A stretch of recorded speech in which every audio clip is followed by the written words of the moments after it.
Okay. Can you hear me? Can you hear me? Okay, welcome to this side event. We were just waiting for Setareki to join us. That's why we were starting late. No, we were just sorting out some logistics because we are not only live streaming this event, but also live streaming it with international sign interpretation. And that always poses a bit of additional challenges. Can you hear me? Can you hear me now? Hello? Is that better?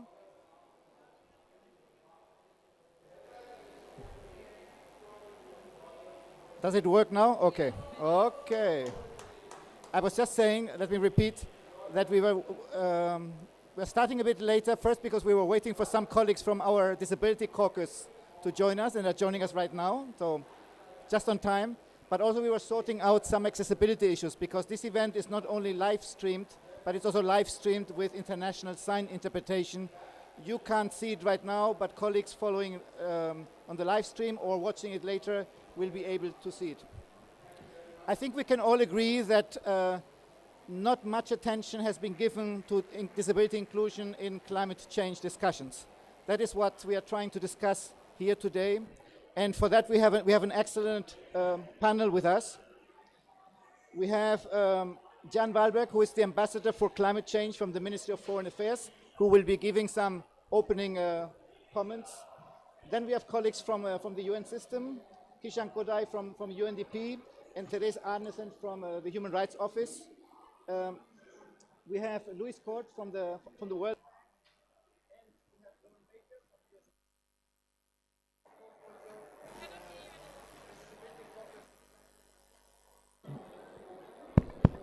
By Elham Yousefian. Okay, this is coming and going.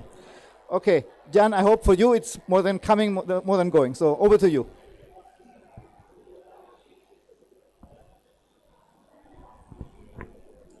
Thank you, Stefan, and good evening to everybody.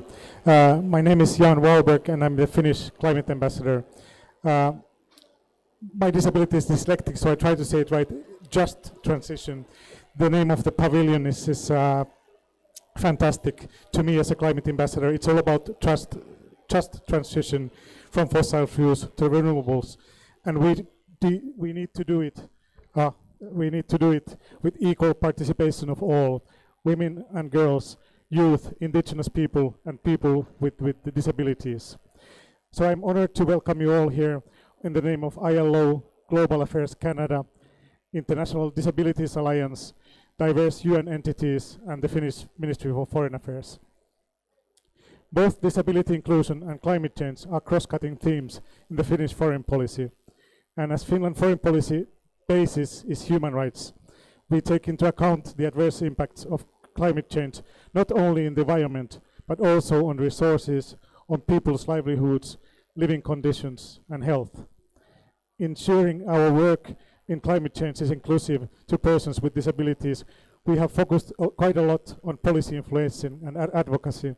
So we have been doing events, both at climate events and disability movement events. And I think that's what we need to do. We need more discussion, we need more understanding. I'll give you a couple of examples. At the Conference of State Parties on the Convention of the Rights of Persons with Disabilities last year, we organized together with ILO a side event on green and just transition. I said it right this time. With the theme of inclusive to persons with disabilities, meaning green jobs for people with disabilities. This year, in the same conference of a Convention for Rights of Persons with Disabilities, the topic was disaster risk reduction. So we collaborated with UNDRR, which is the United Nations Disaster Risk Reduction, to discuss how persons with disabilities can contribute to ensuring that climate-related early warning systems and disaster risk reduction are accessible and inclusive to persons with disabilities. As you know, this is a big year in meteorology. The UN Secretary General has asked the World Meteorology Organization to we call it early warning for all, so that everybody on Earth within 5 years would be included in early warning systems, and special needs to be taken for persons with disabilities.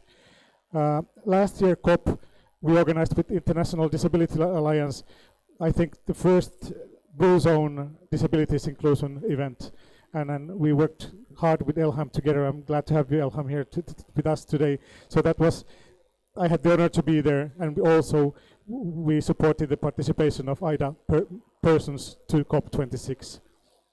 It is important to work together with partners and other states to strengthen policy influencing and reinforce key messages. So what we have been doing, it's kind of an off-spin of a champions group on adaptation finance. We have been gathering more countries that want to do championing on disability inclusions. And we are having discussions with UK, Australia, Canada, and the United States. So we are having already kind of an embryo of champions for disabilities inclusion in climate change. And I think we very much want to engage also the global south, so we are looking partners. So if you know have contacts with the governments, please let us know. It's an inclusive champions group on disabilities inclusion, and we are already 5 member states. It is wonderful to see that disability inclusive climate action is gaining more attention. In addition to this event, there are several. There's one by IFAT. IDA had one yesterday. A Finnish NGO is organizing one on disability inclusion. So at least I know of 4 disabilities inclusions events on this COP, which is wonderful. But raising awareness on the issues is not just, it's just the start. The goal is to ensure that everything we do to mitigate and adapt to climate change is inclusive of persons with disabilities. I want to thank ILO for creating this just transition space for us to have a fruitful discussion, and without further ado, I think I give the floor to the panelists.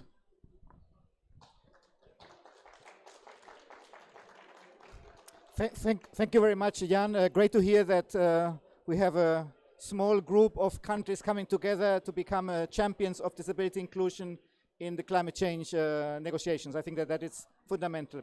Let me now, we're going to do 2 rounds of questions with the other 5 panelists. Jan, I think you will need to leave us at a certain moment. But let me start with Elham.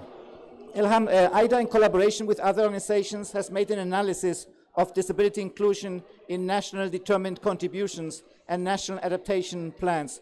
Could you please share with us briefly the main findings?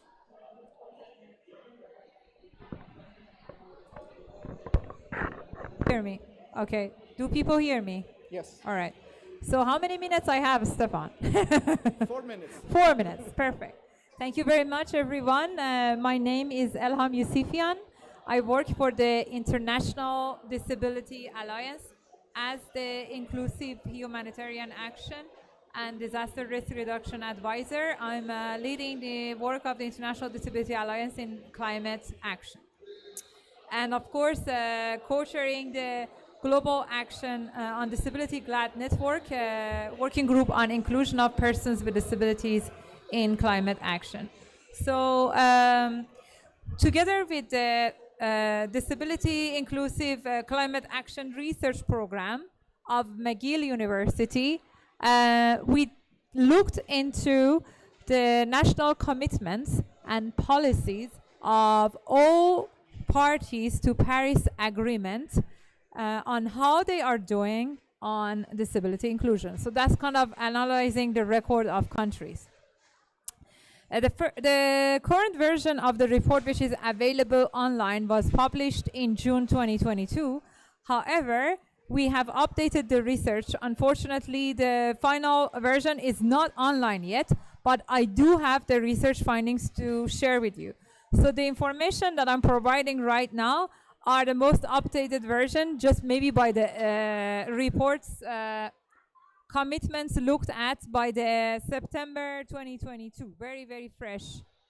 So we looked at the national determined contributions, and we found out that only 37 countries have some sort of mentioning disability inclusion in their national determined contributions, or as climate people call NDCS, which means only 19%, 19. And don't think that all these 19% or 37 countries have made great references.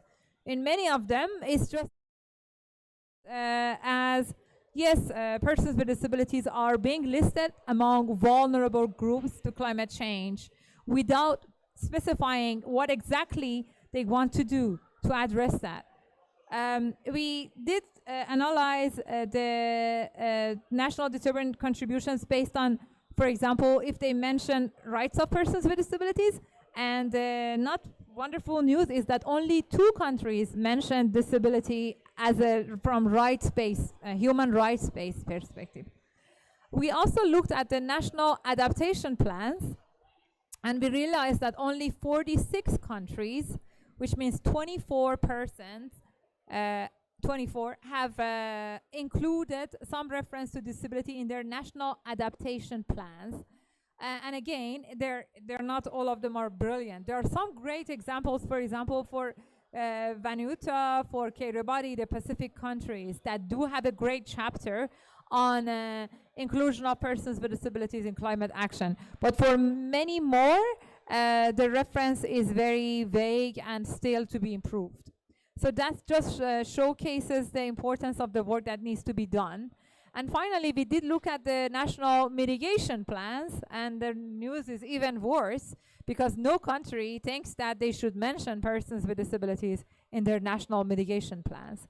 So that's the findings that we have so far, and I'm happy to answer questions about that later. Over. Thank you, Stefan. Thank you, Lord Elham. I would say not too bad news, but not very surprising news. I think it's clear that we are at the early stages of getting disability inclusion into these plans. Congratulations, Setareki, to work in the Pacific. Definitely the Pacific Disability Forum has been leading the work of disability inclusion in the context of climate action. Let me now move to our colleague from UNDP, Kishan.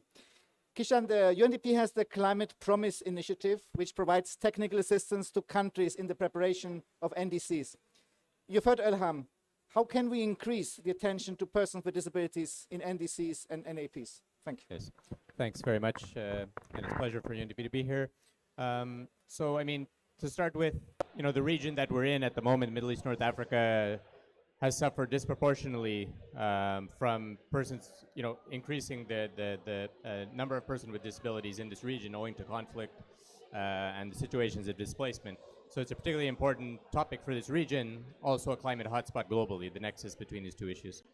So at UNDP, you know, of course, our focus is on the most vulnerable in the world and trying to leave no one behind, including in our climate action. So how do we make climate action bring co-benefits for vulnerable communities, including disabled communities? We're happy to announce that we're including our first regional climate change specialist with disabilities. So out of a person with disabilities, our first regional specialist in our team for the MENA region that's going to actually lead some of our new programming on this specific topic. So as you said, we've been supporting countries in the enhancement process for the NDCs over the last couple of years, and now towards the implementation agenda. And within that process, trying to make an inclusive dialogue on the enhancement process.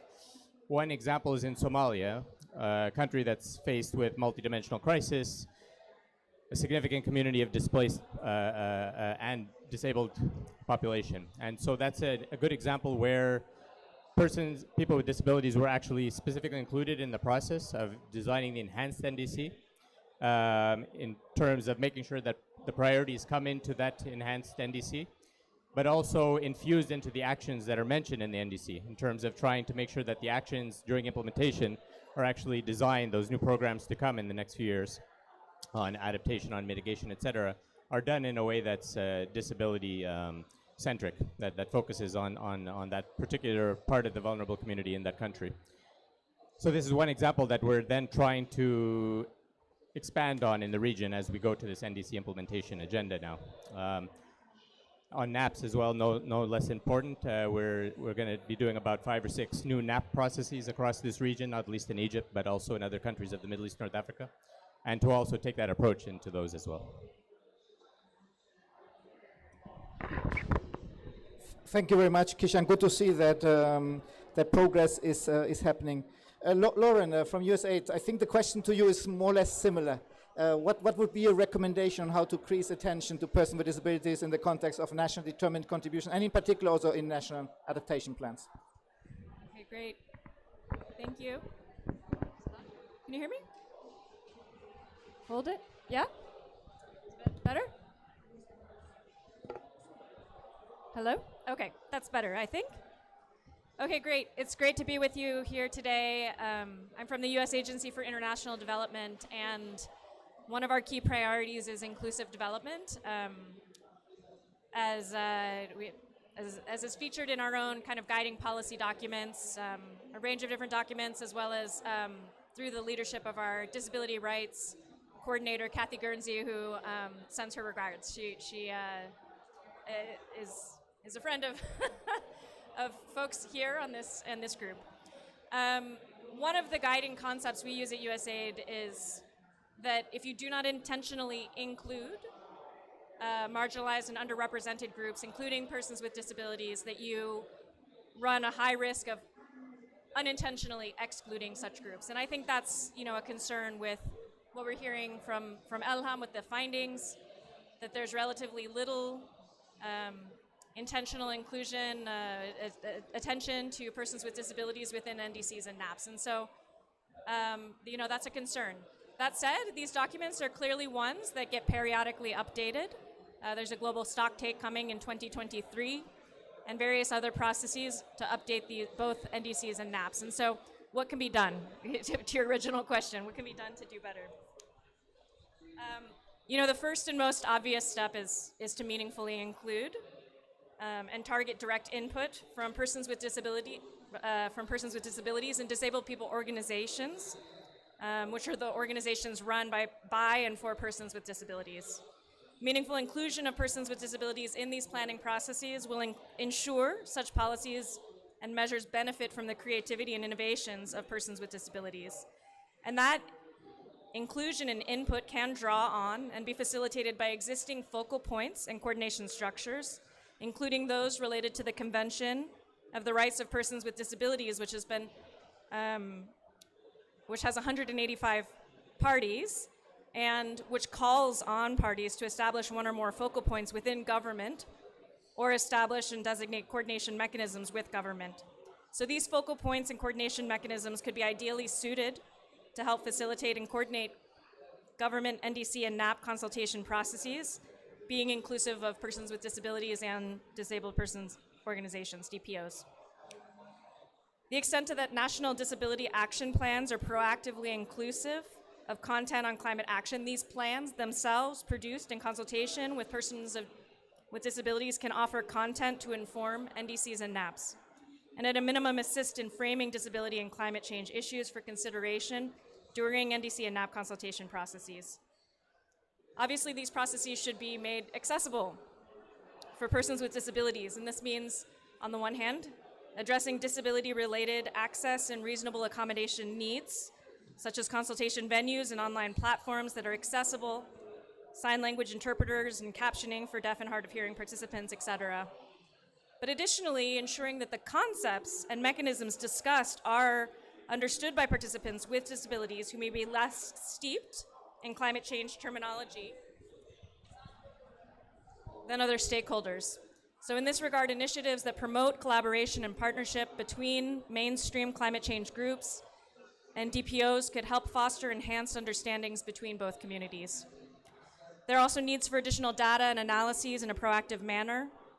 Revisions and updates to NDCs and NAPs will be responsive to data collected now, and thus it's really important that the processes to analyze the impact and efficacy of existing NDCs and NAPs collect and disaggregate data to determine the degree to which they are or are not responsive to the climate-related needs of persons with disabilities, and that they are also better locally contextualized understandings of differential impacts on persons with disabilities of climate change itself, or the climate adaptation actions to adapt to climate change. So specific concrete measures can and should be taken to mitigate those potential adverse impacts of climate change and of the adaptation plans themselves. For example, it's critically important to analyze if adaptation measures are accessible to persons with disabilities. such as if physical infrastructure intended to protect urban areas from rising sea levels or storm related to flooding themselves create barriers to movement of persons with mobility disabilities, or if climate resilient infrastructure similarly will be accessible. It's critical that well-established accessibility standards and principles of universal design are applied, and so more of this disaggregated data and direct input is needed. Thank you. Thank you very much, Lauren. Now over to Luis. Luis, you are the... goodbye, Jana. Thanks a lot. Thanks for the great support. Luis, you are the Global Director, Social Sustainability and Inclusion in the World Bank. A lot of discussions here in COP, of course, are around climate finance. And what we would always argue is that climate finance, like any finance, plays a key role in promoting any issue, including disability. So what would be your advice in terms of how climate finance could be used to bring more attention to persons with disabilities? Okay, thank you very much for the question. And I've been trying to think, because in the next 15, 20, 30 years, we're going to spend billions, or if not trillions, on climate change, on mitigation and adaptation. And the question we can all ask ourselves is 20 years from now or 30 years from now, are we going to say this was a missed opportunity for persons with disabilities, for indigenous people, for persons of different ethnic minorities, and so forth? This is a real opportunity, but it is also a real threat that 20, 30 years from now, the impacts of climate change could further widen the gaps that we see today for vulnerable and marginal groups. What can climate finance do? Well, I can only speak from the perspective as the Director of Social Sustainability and Inclusion at the World Bank and what we're doing on climate finance. So we're doing two types of activities. One on mitigation, where there will be trillions spent, we hope at least. I'm not sure it will come out of this negotiations, but we hope it will come. And there, what we're doing is working to, first at the national level, to support governments to build consensus for climate action, stakeholder engagement, platforms such as what South Africa does with the Presidential Climate Commission, which puts together research, brings together civil society, unions, representatives of different groups to sit around the table, to look at the models, to agree on the policies, and to have a transparent discussion and to build trust around it. That's one of the first things we're doing, is working to encourage other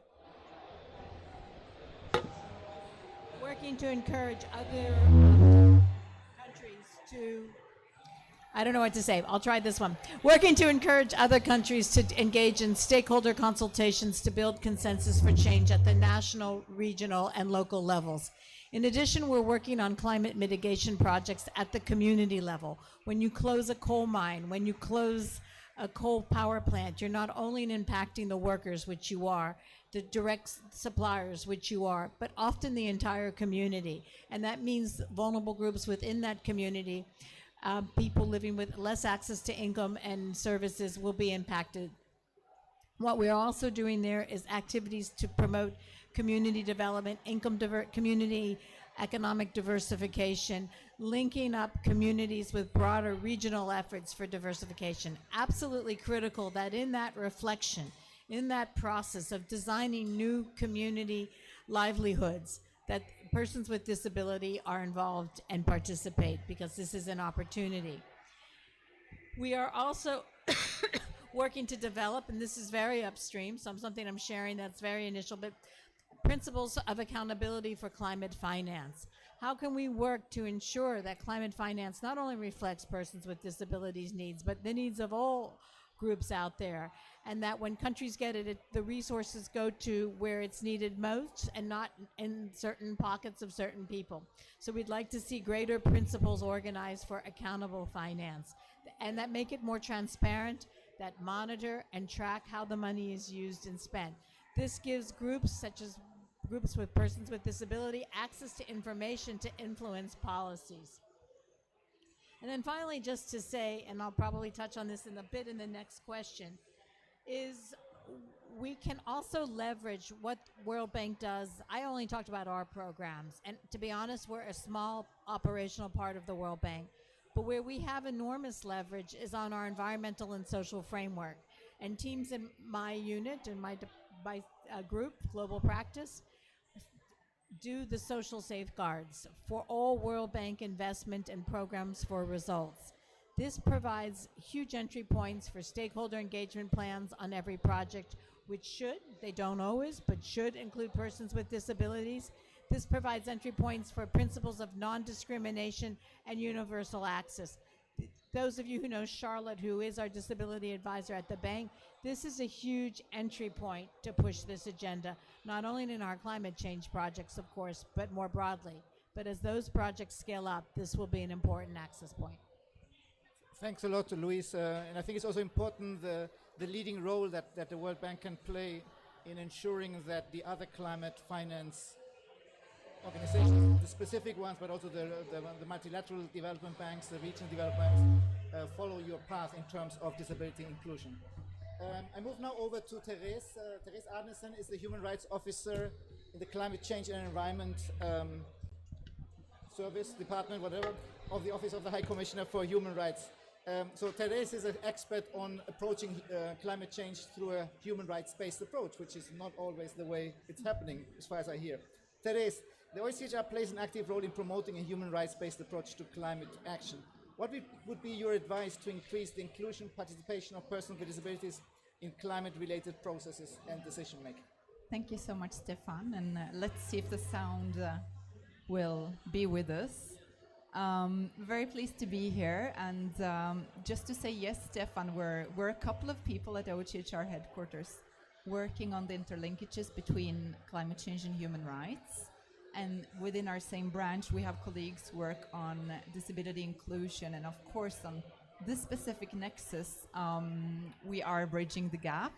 I'll talk more about that later, but just in terms of inclusion and participation to our office, obviously, we're the Human Rights Office. This is part of parcel in what we do.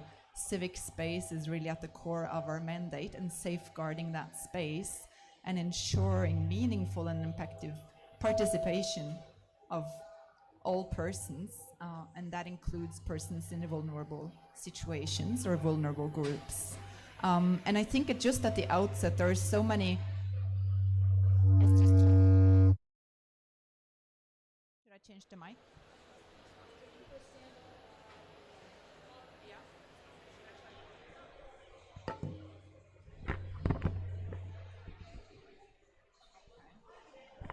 Is this one better?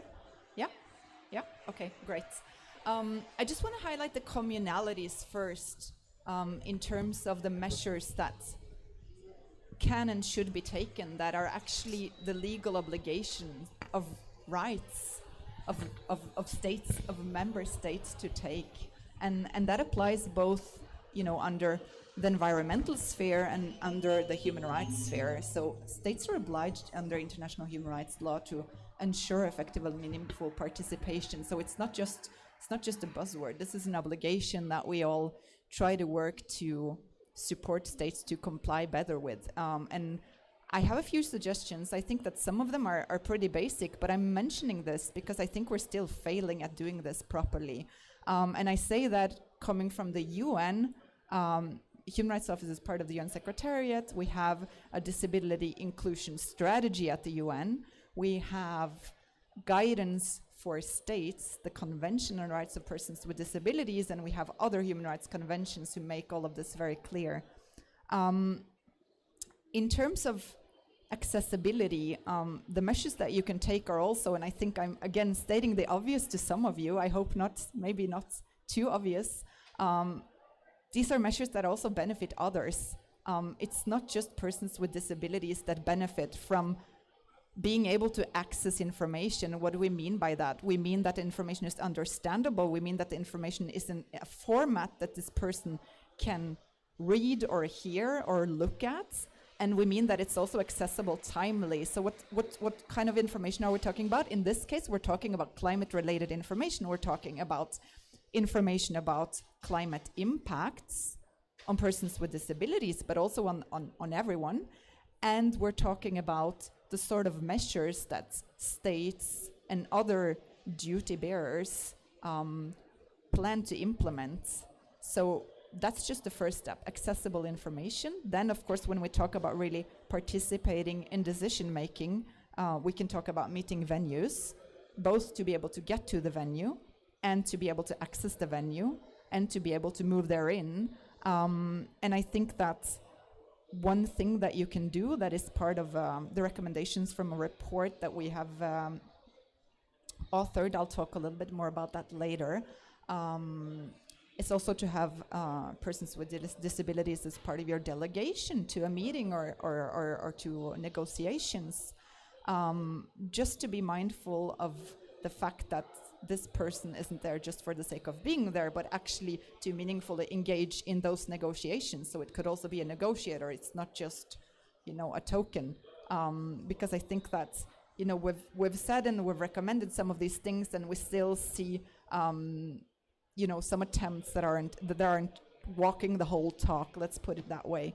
For people to understand what is happening and what measures can be taken, you need information and you need data. You need data, but policymakers also need data about the impacts on persons with disabilities that climate change has, so that they know what policies to make. Otherwise, these policies are not going to be sustainable. You can link to the SDGs or whatever it is that you want to achieve. You're not going to achieve it. I just want to give a very simple example. At the Human Rights Council, we have something that's close to an annual panel discussion on the rights, on human rights and climate change. It's mandated by a resolution at the council that has different focus every year. And a couple of years back, it had the focus on persons with disabilities. So we were looking specifically at climate change impacts on persons with disabilities and, the legal obligations of states, agencies of stakeholders in terms of what's already been done, good practices and recommendations from the way forward. And to use that panel as an example for how other meetings or negotiations could look like, for us, those panels are always accessible, the annual panel. That means, again, both the meeting room, but as we move increasingly online, also online, like our event here today. And the information informing that panel is also accessible. So from our side, that means that the resolution specifically asks us to make a report available in accessible formats, and that this is budgeted, because if it's not budgeted, we're not able to do this. So that budget needs to come from the member states, be approved by the member states at the fifth committee, not only proposed at the council, and then that money will trickle down to enable us to do that. So budgeting is very important here. Maybe I'll stop here. Stefan is looking at me. Thank you. Yes, thanks a lot, Therese. As you know, we are being hosted by the Just Transition Pavilion. Just Transition is basically the ILO angle to climate change discussions. But this side event goes well beyond. It covers all issues related to disability inclusive climate action. But as I'm an ILO official, I'm also forced to make some questions around just transition and persons with disabilities, of course. And that's the question that I will ask to Lauren. Lauren, as you know, I've already said it, but what would be your advice in ensuring that just transition is inclusive of persons with disabilities? Thank you, Stefan. Great, yes, it's a pleasure to be here in the Just Transition Pavilion, and this is an issue we think a lot about at USAID. We are committed to supporting just transitions through systemic change, so taking kind of a broad view to just transitions to ensure that systemic changes and transformative shifts to net zero and climate resilient pathways can also provide opportunities to advance more equitable societies. In this regard, we're elevating principles of localization, inclusive development, transparency, accountability, and justice broadly, and that's reflected in our climate strategy. But being here in the ILO Pavilion, we should also consider the specific issue of green jobs. So we recognize that there's particular interest in promoting decent work of persons with disabilities in the climate change context. For the first time this year, USAID's Disability Program Fund's annual funding competition for USAID missions focused on the theme of disability inclusive climate action. And this was in keeping with USAID's commitments at COP27 and the Global Disability Summit in February of this year. In our notice about the competition, we reference participation of persons with disabilities in the green job economy as an example of the types of programming we'd be open to funding. In the end, many of the applications focused on other areas, including disability inclusive disaster preparedness, accessibility of early warning systems, and the like. And these are clearly important issues, but we do hope that future applications will look more closely at the issue of green jobs. Employment remains an area where persons with disabilities continue to experience pervasive and often insidious discrimination, as you're well aware. Too many employers continue to base employment decisions on stereotyped and inaccurate understandings of employment potential of persons with disabilities, or fail to provide workplace accommodations to enable employees with disabilities to work effectively and benefit from professional development and advancement on an equal basis with others. So, these barriers to employment could potentially permeate the green job sector as well, but keeping a just transition in mind, the transition to greener economies also provides the opportunity to leverage the untapped potential of persons with disabilities who remain underemployed relative to others in society. So, there's a number of components that should be advanced to ensure that the green job sector is appropriately and meaningfully inclusive of persons with disabilities. One of these could be including a disability inclusive green sector as a potential topic in NDCs and NAPs, as we talked about in the first part of the panel. Also, green skills development and technical, vocational, and educational training, TVET training, should be available for all without discrimination, and should be fully accessible to trainees and trainers with disabilities. Green jobs placement services should also be accessible for persons with disabilities, and they should work with DPOs, with disabled persons organizations, to help employers understand the utility of hiring persons with disabilities and how to offer necessary reasonable accommodations or other workplace supports. Education systems offering STEM and related courses relative to the green job sector should ensure that such offerings are inclusive of and accessible to learners with disabilities. Legal and regulatory frameworks applicable to green jobs should reflect the labor rights of persons with disabilities and should prohibit discrimination on the basis of disability.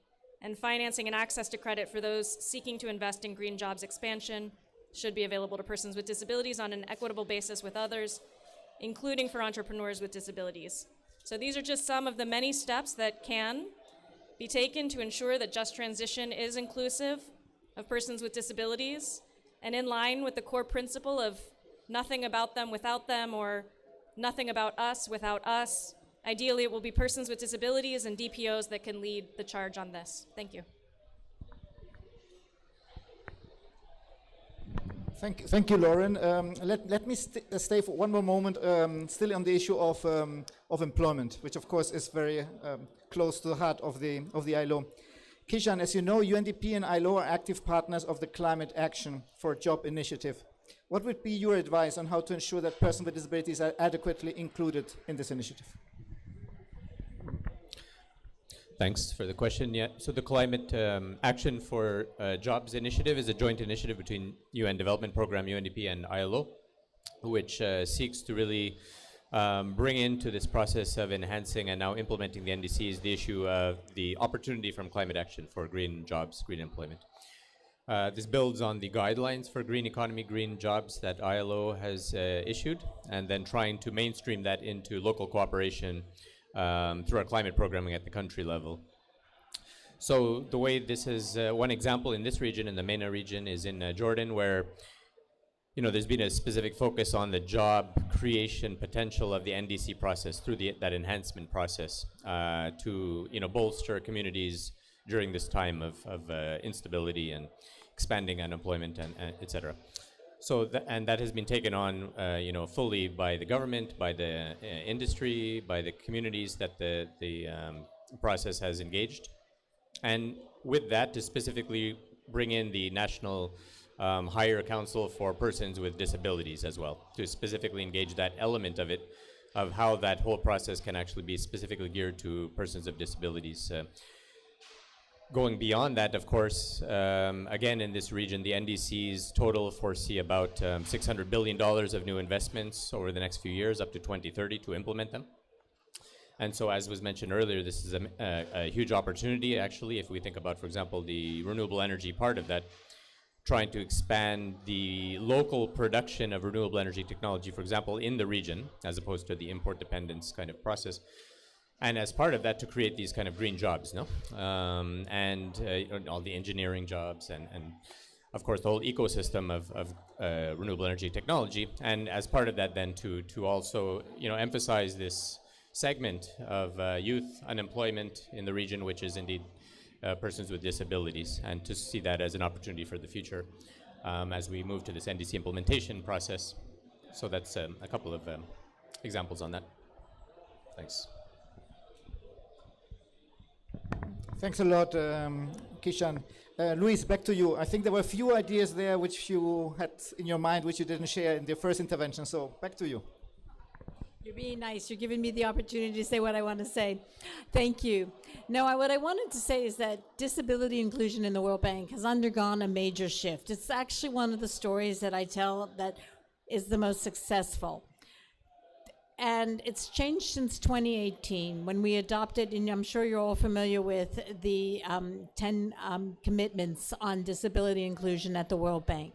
But those are incredibly relevant for our work on both climate adaptation and climate mitigation.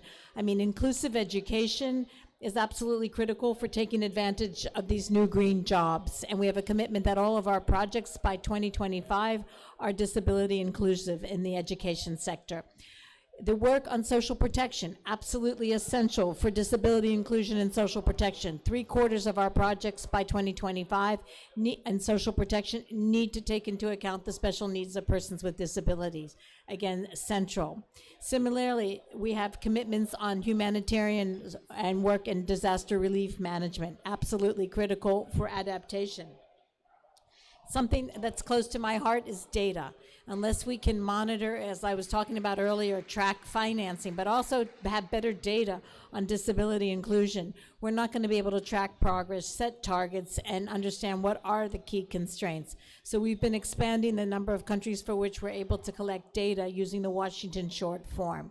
Huge improvement there, and we now have a data hub that we're putting online together with support from Microsoft. Digital inclusion is also one of our commitments. I think it's by 2030, I'm not 100% sure, the year by which all of our projects that are in disability need to take inclusion into account. So what the bank is doing in these core development areas, I think will have a huge impact on the ability of persons with disability to take advantage of investments because of mitigation, and also to better cope on the adaptation side. We're also, and I think it's really important because I think you acknowledge commitments alone is not enough. So we have IDA, which is, we're totally tracking, our feet are held to the fire, which is this year, for the first time, a standalone commitment on disability inclusion in IDA, covering the HD sectors, finance, competitiveness and innovation, and transport and digital. Huge access that gives us. I already mentioned the ESF. We also have to track every project that deals with disability with our results monitoring system. These incentives are totally key. But are we there yet? No. I mean, I'm coming away a bit from this panel, thinking there's so much progress to be done.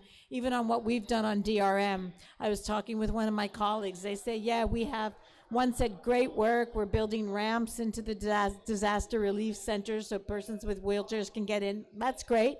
And separate rooms for people with special needs. That's also great. But then somebody else said, yeah, we built one of those special disaster relief centers, but you had to go down 3 miles down a dirt road to get to it. So that really doesn't meet the accessibility criteria. Lots can be done. I talked about voice, and the need to give voice in community decision making. So much more by the bank, by others. It's great to see so many organizations of persons with disability, but we need to really broaden that and to ensure voice. And then the issues of intersectionality, of course, particularly the issues we've been thinking a lot lately in the bank: gender, women, with persons with disability, and particularly in fragile contexts. So I think we've made huge progress. I put a lot of this to knowledge. We've been working across sectors to do knowledge notes on how to mainstream disability. Better data, targets, monitoring, incentives, holding people's feet to the fire. But even with all that and lots of progress in this particular issue, I think we need to do so much more if we're going to meet the goal, the ambition I laid out in the beginning, to use this as an opportunity the climate finance. Thanks a lot, Luis. Therese, back to you. Much more needs to be done, and you mentioned before also in terms of building the capacity of disability organizations to better engage in climate action discussions. Now, it's not the easiest process, and a lot of terminology and a lot of issues. But at the same time, what we also need to do is build the disability inclusion capacity among mainstream climate change organizations and stakeholders. What would be your advice in terms of bringing these two issues more together? Thank you, Stefan. And it's really a question that we came across when we were mandated to draft the report that I mentioned earlier on the adverse impacts of climate change on the rights of persons with disabilities. And we started setting out, consulting with different stakeholders, looking at what sort of material was already available that we could draw upon in our report. And we really did feel a little bit like there were two separate worlds, silos like all the rest of us. But it was exciting because this work happened in 2019, so this report was published in the year after. And I really felt that when we started these discussions, we did that at the same time as many of the stakeholders did.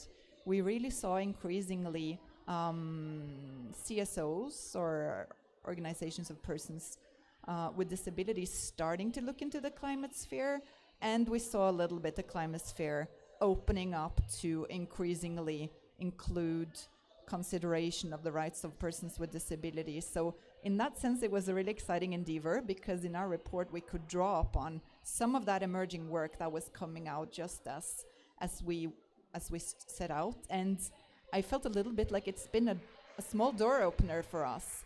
OHCHR is now part of, as mentioned before, a working group on climate, disability inclusive climate action, hosted by the GLAD network with some of the colleagues present here today. And that's one of the first steps that we've taken beyond doing that report, mandated advocacy work that we're doing. And we've seen colleagues do really great work in this regard. Maybe some lessons learned from other constituencies that have engaged in the climate action sphere, like gender constituencies, indigenous peoples and local communities. I think that's already been actually taken up.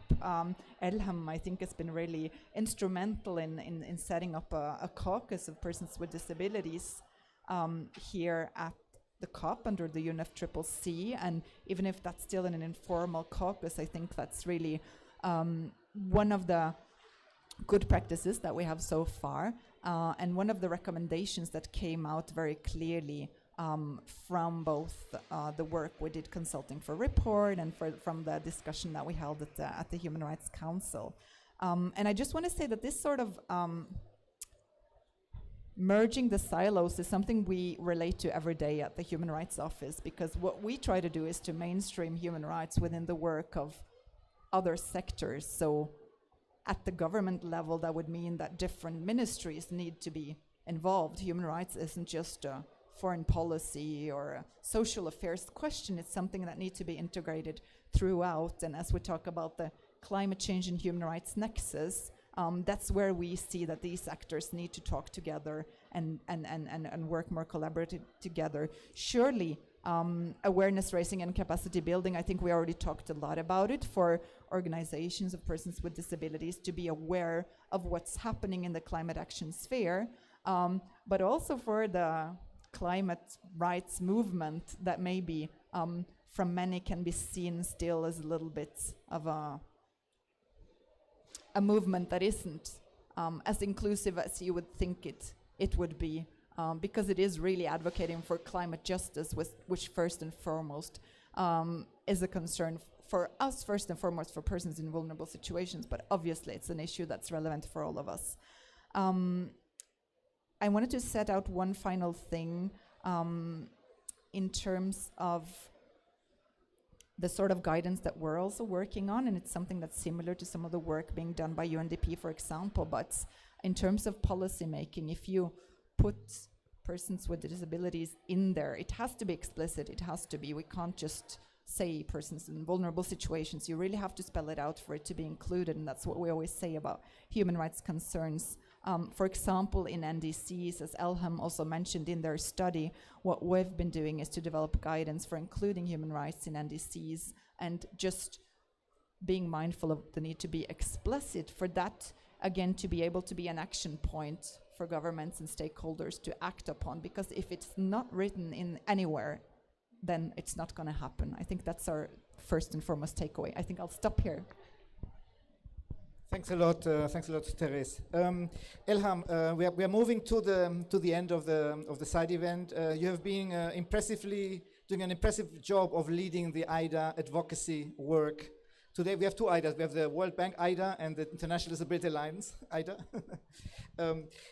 You have been doing an amazing job in leading the advocacy work of IDA, and that's why I want to give you the opportunity to finish this side event with some recommendation from an advocacy point of view. We have heard that progress is being made. I think it's fair to recognize that, but it's huge still, the huge work ahead. So what would be your more strategic advocacy messages? Thank you.